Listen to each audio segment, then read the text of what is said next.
দাওয়াত দিয়ে বাইন নিয়ে টাকা দিলে ছবি উঠে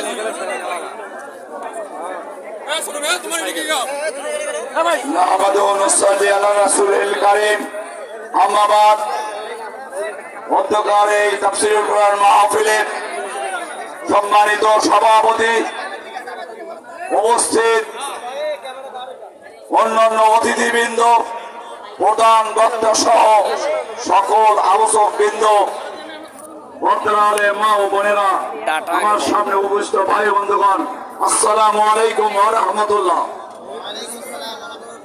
সালামের জব শোনা গেল না, আবার দেব আসসালামু আলাইকুম ওয়া রাহমাতুল্লাহ।